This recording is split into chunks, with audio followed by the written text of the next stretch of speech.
Good day, and thank you for watching. If you are a beneficiary of a trust in California and you're concerned about how the trust is being managed, there is one question that often comes up. Can a trustee be removed? The answer is yes, but not automatically. And understanding when and how that happens is critical. Let's start with the basics. A trustee is responsible for managing the trust and carrying out its terms. They have what is called a fiduciary duty. That means they must act in the best interests of the beneficiaries. They must act with care, with honesty, and with loyalty. Now, here's the most important key point to understand. Disagreement alone is not enough to remove a trustee. There must be a legal basis.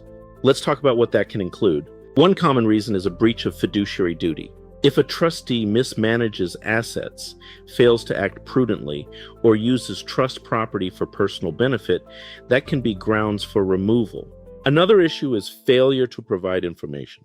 Trustees are required to keep beneficiaries informed. If they refuse to provide accountings or fail to communicate, that may raise concerns.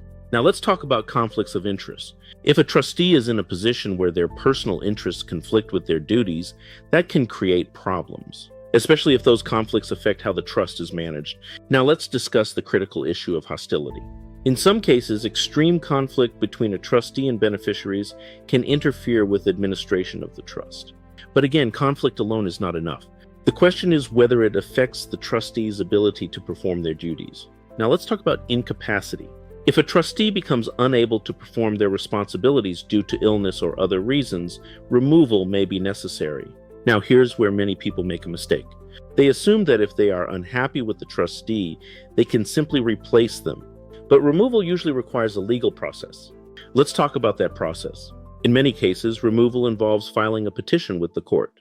The petition must state the reasons for removal and provide supporting evidence. Now here is the most important key point: evidence matters. Allegations alone are not enough.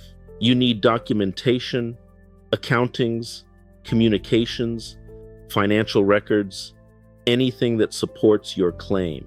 Now let's talk about the court's role. The court will evaluate the evidence, consider the circumstances, and determine whether removal is appropriate.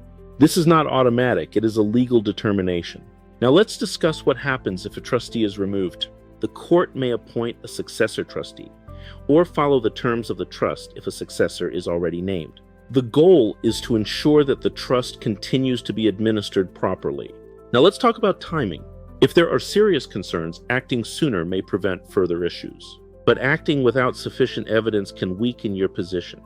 So timing and preparation must be balanced. Now let's address another important point: cost. Trust litigation can involve legal fees and expenses. And in some cases, those costs may be paid from the trust, but that depends on the outcome and the circumstances. Now let's talk about strategy. If you are considering removing a trustee, the first step is to gather information, review accountings, request documents. Document your concerns, because building a clear record is essential. Now let's discuss the critical importance of clear communication.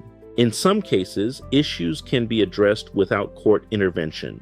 Clear communication, requests for information, efforts to resolve disputes. But if those efforts fail, legal action may be necessary. Now let's look at the bigger picture. Trusts are designed to carry out the wishes of the person who created them.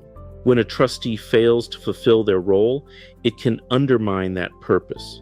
That's why the law provides a mechanism for removal. Finally, let's talk about expectations. Not every concern will lead to removal, but serious issues supported by evidence can. Understanding the process helps you evaluate your options. In conclusion, removing a trustee in California requires more than dissatisfaction.